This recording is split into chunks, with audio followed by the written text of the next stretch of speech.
Hello and welcome to Archives and Records Simplified.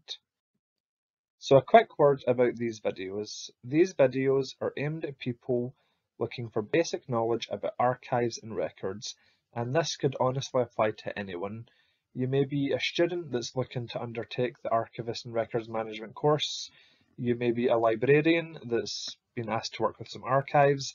You might be a digitisation manager who wants to know more about the collections and the material that you're digitising, or you may just have a general interest in archives and records. This is a topic which I think will intersect with many industries, and the idea of these videos is to be as open and as usable for as many people as possible. The vast majority of videos in this channel will be less than 15 minutes, but some of them will get more complex in certain parts. Sources and further reading will always be posted at the end of the video. And also, I would just like to add, if you have any questions, feel free to put it in the comments below, or if you have any requests, if there's any topics you would like me to make another short video about, please also feel more than free to mention them. I'd be delighted to learn. A quick word about me. I'm an archivist based in London. You can look at my LinkedIn profile here. And lastly, I apologise for my thick accent. I realise if you're not Scottish, you might be struggling a little bit to understand me. Therefore, there'll be a full transcript posted in the description at the end of each video. Okay, I hope you enjoyed the channel and you find this of use. Also, if you find these videos useful, I would be really grateful if you could like and subscribe and possibly hit the bell button as well. Thanks. So this presentation will hopefully give you an idea of how to approach cataloguing an archival collection.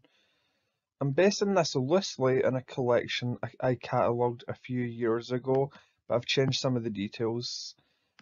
This is quite a basic and generic overview, but it should give you an idea about some of the themes I've talked about in previous videos.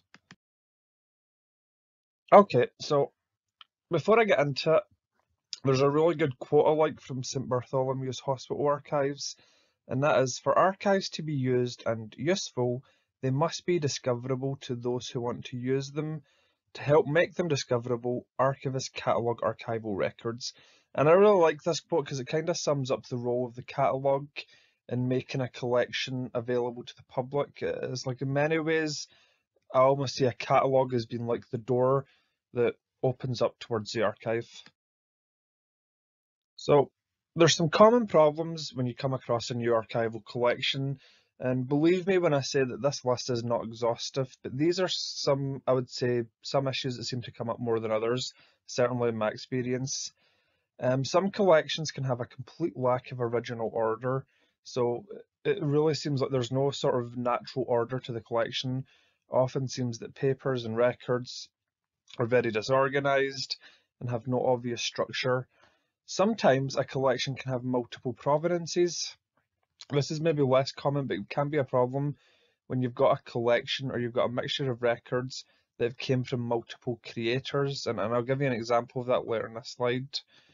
Another issue tends to be awkward formats. So as archivists, we're very much used to cataloguing paper and written records, and I think sometimes we struggle with different items like paintings or photographs or items which are harder to explain.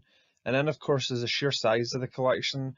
Some collections are just massive. You know, if a collection is more than 200 or 300 boxes, then it can be very difficult to get a hold of and track. So I'm going to introduce a simple 3-step methodology for approaching such collections, and this will take us through the very early basic steps and finish with the stage that just comes before implementing a plan. So a few years ago, I catalogued the papers of a country estate that was built in the mid-19th century. This collection was really messy, with items strewn all over the estate and in other locations off of the estate. And it also covered a really large date range for about 150 years. And of course, there were multiple creators as the estate had multiple owners. So this collection was one of the trickiest I catalogued, and I'm going to talk you through how my approach to cataloguing this collection. So the first step is due diligence. And this means you begin by asking a few questions and getting a few facts. The first thing you want to know is, what are the stakeholder requirements? Why is this collection being catalogued? Believe it or not, cataloguing a collection can actually be done in a few ways, and depending on what is being catalogued, your approach may differ. For example, a university who is cataloguing a collection they wish to promote for students and researchers might be a bit different from a corporation who's organising their archives for legal reasons. The things you look for are different, and the way you assort your time is also different. So that's actually a big thing. So getting to grips with stakeholder requirements is really important, because it'll give you an idea of what you want to focus on.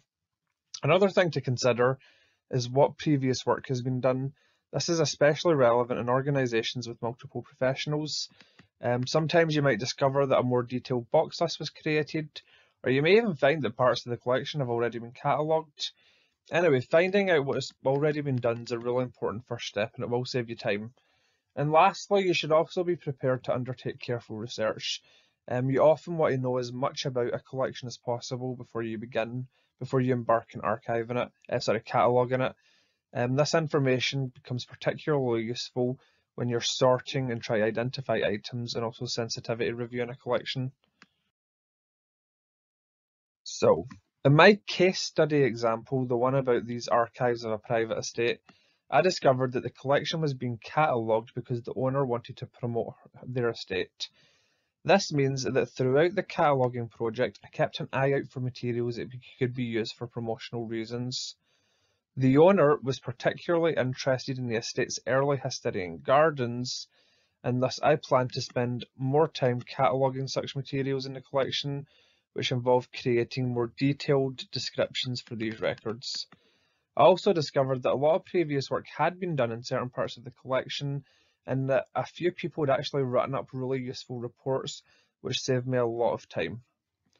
And I also found out that by learning more about the history and the creators, i.e. the people that owned the estate and created the records, I found this gave me a really good idea of what I might expect to find and discover. Okay, that then takes us on to the next stage, which is what I call surveying.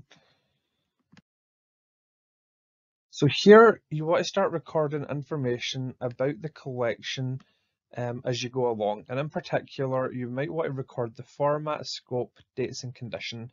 And again, using my country estate archives, so essentially what you might call this is a box list. If some of you have worked in archives before, you'll know what this term is, but if not, no worries. A box list is essentially a sort of inventory of what's within a collection, and you'll see in the created example, I've included a number of fields. So for example, there's a running number. This can be really useful for large collections and items, and essentially it's not a reference code by any stretch, but what you will find is that it's a number that helps you gain some sort of intellectual control over the components within the collection. There's a title as well, which can also be a little bit descriptive. Dates can be really useful for organising the collection. There are formats. That's a really important one if you're thinking about what your collection might hold, especially if you're not comfortable with awkward formats. One of the most important fields, I would say, is the scope, to have some idea of how many boxes you're cataloguing, because that will help you come up with a timeline and probably estimate how long it will take. And then there's also the notes field. As you go through, you might want to keep an eye out for any items that really take your interest, or maybe any items that are possibly sensitivity issues. Sometimes it's good to highlight those as early as possible. So have a good look at this. This is a very basic idea of some of the information you might capture about a collection before you do more detailed work. So when I did my surveying on this estate's records, it allowed me to deduce several important facts. First of all, I realised that the collection was about 50 boxes, which helped me create a time plan. Some of the materials required urgent conservation, which meant I could isolate them and plan for their restoration in advance. In some organisations, you'll tend to find that conservation can take a long time. So if you're fortunate enough to work in an institution with a conservation department, very often you'll tend to find that they need a certain amount of notice before they can work on an item due to backlogs. So being able to identify this kind of thing early is actually really important. There was some original order which was important to maintain, and this also helped me come up with a basic series structure. Also, the research earlier I did really improved efficiency and made the whole process much faster. So when it came to identifying items, it was much easier because of the research I did previously. And that takes us on to the final stage, which is planning. So this means you create a basic series structure of the collection, and you maybe think about how you want it to look. You also maybe decide what materials you appraise or remove, and then you maybe think about a series of deadlines. Now, in reality, there's probably a range of other things you might think about, either under these subheadings or maybe beyond that. For example, you might be thinking about certain digital collections, you might be thinking about packaging supplies, but I'm going to concentrate on these three as sort of primary examples. In our case, I was able to identify a relatively clear structure, and I was able to plan for the appraisal of records which were damaged beyond repair. So in this estate's records, there were some items that were so damaged they couldn't be conserved, and those were the items that we identified for appraisal. We also came across items that were of little value to the archival owner, and again, I need to emphasise that part of the reason I was able to make those deductions was by having good conversations with the main stakeholder, and also estimated it would take me about 3 months to complete accounting for setback. So to be clear, this is an example of the series structure that I implemented. The areas highlighted in red were items that I felt required more attention, and again, this was based on conversations with the main stakeholder.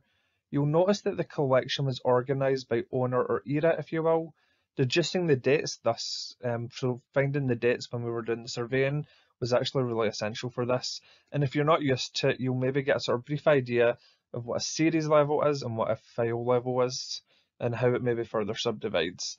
So for example, take the correspondence file level, or even for example, financial records at the bottom right hand side of the box. That would be a file, and maybe the individual items might be the individual papers within that file. So the end result for this project was really successful. I managed to complete it slightly early. We were able to weed about 5 boxes of material that we didn't need, to which saved storage space and costs. The structure was good, and we were also able to digitise large parts of the collection and begin planning for a book. Some final tips just for if you ever find yourself in this situation. First of all, good admin skills are absolutely essential. You also, if you can keep a good note of your records as you go, that can save you a lot of time. I mentioned that the first thing you do in a project is you look at what else has been done, like reports and etc. Like that information, that administration can be really valuable, not only to yourself but to other archivists.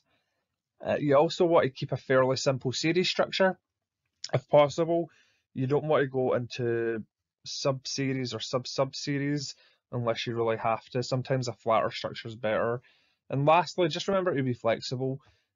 Even despite surveying a collection as well as possible, you can very often come across setbacks that you never planned for, and I would always recommend a flexible approach. Okay, any questions about this? Please feel free to post them at the end. The references for this one I've left out, but you'll see that there's some references to cataloguing on my first video about archival cataloguing. And if you find these videos useful, I would be very grateful if you could like and subscribe and possibly hit the bell button as well. I'm hoping to do a lot more of these videos in the coming months and year, and liking, subscribing and hitting the bell button will make it more likely that you'll see updates in your feed.